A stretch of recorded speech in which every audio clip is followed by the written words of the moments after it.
In October 2020, you published an article entitled, "I Can't Breathe." You remember that article? I do remember that article. Okay. You were talking about Mr. George Floyd's tragic death. Here's what you said, quote, your words, not mine, quote, "What happened next after Mr. Floyd's death is nothing short of amazing. Mostly peaceful protest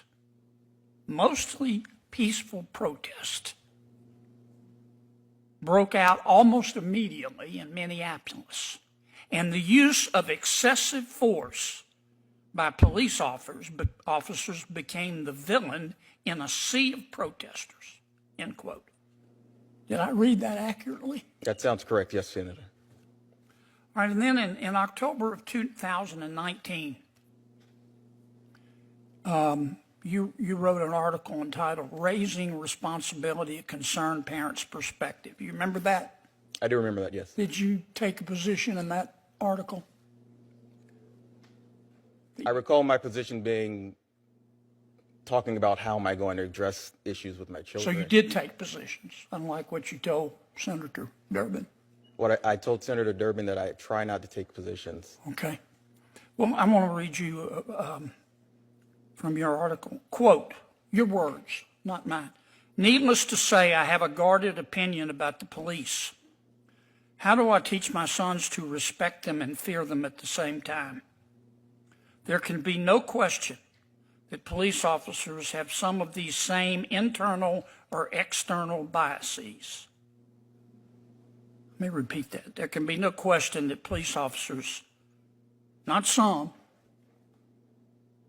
all police officers have some of these same internal or external biases described above. Do some of them view black males differently than others? I think so. Sounds like a position to me. Do some think black males are more dangerous than others? I think so. Did I read that correctly? Yes, you read that correctly. All right, now, and then in May of 2019, you remember writing an article for a publication, the title of the article, the title of your article in which you say you didn't take a position was called "The Federal Dungeon Part 2, Court Proceedings." You remember that? I do. Okay. And you were talking about, it was then under President Trump, not President Biden, the Department of Justice then had a zero tolerance for illegal entry into the United States, because that, of course, is the law. And this is what you said about that. Quote, "Technically, the law was broken, but these particular defendants, poor, hungry, hardworking, and not dangerous, deserve a pass from prosecution," end quote. Saying that illegal immigration should not be criminalized is a position, is it not? It is. What I'd like to add is that everything that I wrote while I was an advocate, not a sitting judge. Oh, I see. That makes a difference. Did you mean it when you wrote it?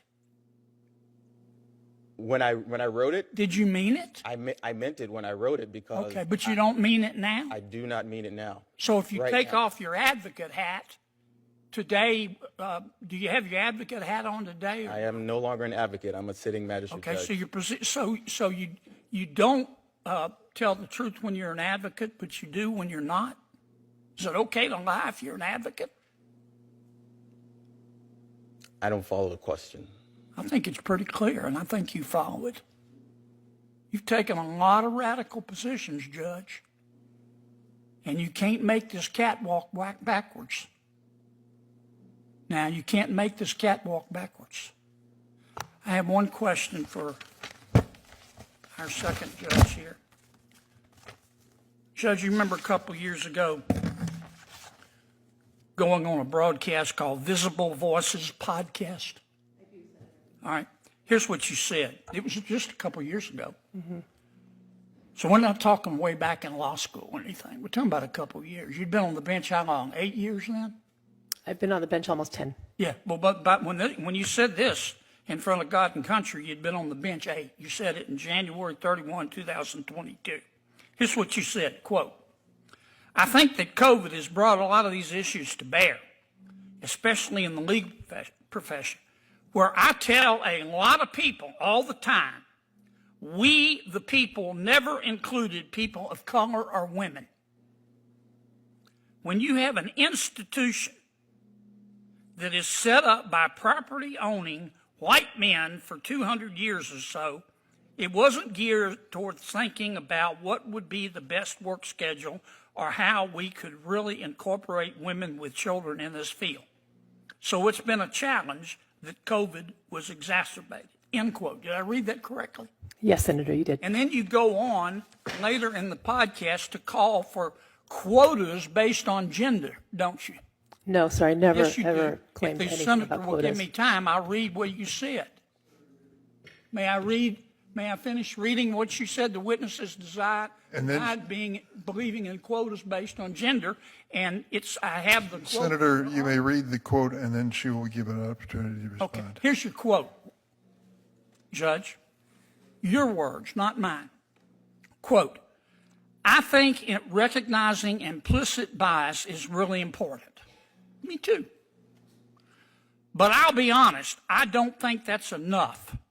Because the truth of the matter is nobody is going to voluntarily give up their position in favor of women. Women have to demand it. Women have to be willing to require and hold people accountable, hold men who are in those positions accountable, and say, quote, why don't we have an equal number of supervising judges, close quote. You didn't tell me the truth, did you? You believe in quotas based on gender, don't you?